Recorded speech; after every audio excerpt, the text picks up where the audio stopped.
Hi, this is Dan for Tech Digest and Shiny Shiny, and I'm here today with the Panasonic DMC-G1 Micro Four Thirds camera, which is the first Micro Four Thirds camera I've actually got to play with, so I've been very excited with this.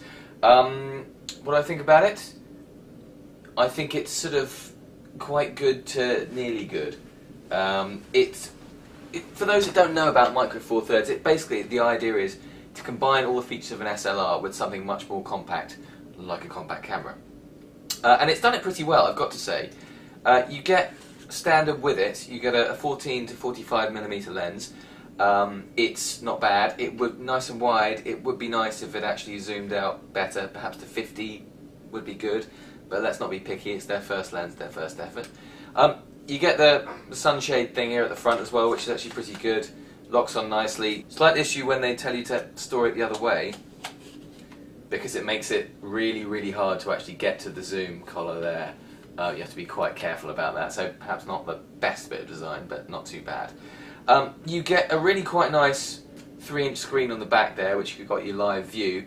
The swiveling function is very useful indeed if you're behind someone really tall and you're trying to take some photos like that, which I actually found quite good at a football match recently. And that's actually not bad. I try not to use it too much because obviously you start using a lot of power.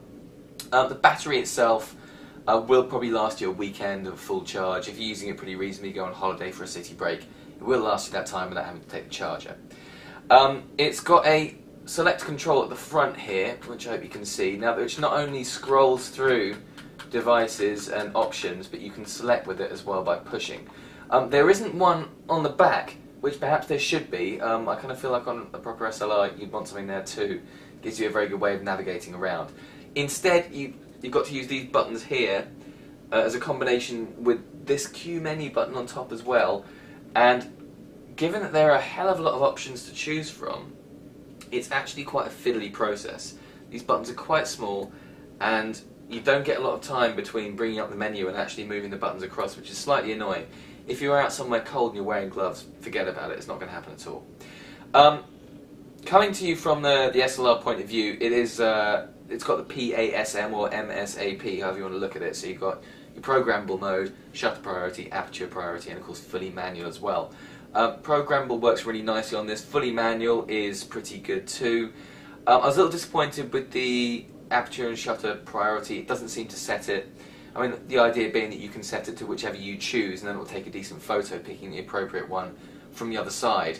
It didn't seem to do that. I'd pick a really quick shutter speed and just give me a black photo, which didn't seem the point at all. I could do better myself on fully manual. Aside that, slightly annoying electronic viewfinder. Like I say, I like to use the viewfinders more than I do in the LCD, just to save on battery.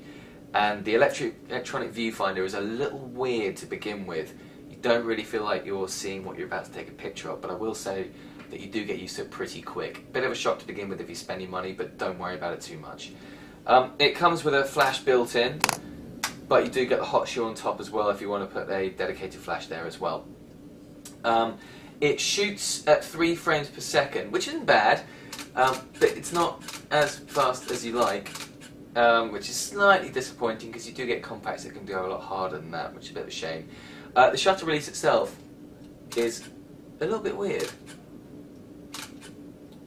Don't know. Again, you just sort of get used to it. There's a fraction of a delay on when you press it. Again, a bit too much of a compact feature there. And that's being a bit heavily critical on it, but you could get an SLR for the same kind of money or less that you would get much more of an instant response, so it's a slightly disappointing thing, that. Also, the other thing about it, I mean, obviously you get all the compact kind of modes like intelligent scene mode, you get 20 plus scenes to choose from, and you get all the options you would get on a good SLR as well. You can change all sorts of colour gradients, the hues of colours, all sorts. You can make custom scene modes as well. There's really a hell of a lot to play with inside this thing. They've done really well there. But my slight disappointment with this is that it's still quite bulky. Obviously the point is to get the use, all the features of an SLR into something compact, but then what's the point if you've got to stick a big lens on the front? You know, I just about managed to put this thing in my pocket, but it looked really stupid in my coat. and I'd still probably rather carry it in a bag around. And if I'm going to carry it in a bag around, then, well, shouldn't I have a full-size SLR? I'm not sure. Now, I'm being quite harsh on this, because it is a good machine, and I had a lot of fun using it, and I got good pictures. Once you start taking it to the really high ISOs, you do start to get a little bit of noise involved, which maybe you wouldn't with other cameras. But aside that, I got good pictures, and I enjoyed it. And once I got my head around all the different menus and how to use it, I thought it was really good. Particularly the fact that you can bracket a lot of things, whether it's the different the colours of the kind of film you're using, if you like black and white, dynamic black and white, or the exposure. You can bracket just about everything on this, which is really quite useful. Overall, you know, is it worth the money? Is it worth the sort of £490 you could spend on it? I'd say yeah, actually, because it makes a really good family camera. You can use it really easily as a kind of slightly bulky, intelligent compact, but people who are more into their photographs can actually use it like a decent SLR as well. Were I going to spend the money, I'd probably buy an SLR myself. Were I buying it for me and someone else, I think it's actually a really good choice. You won't go wrong with this, but you might rather buy something else if it's just for you. That's my thoughts.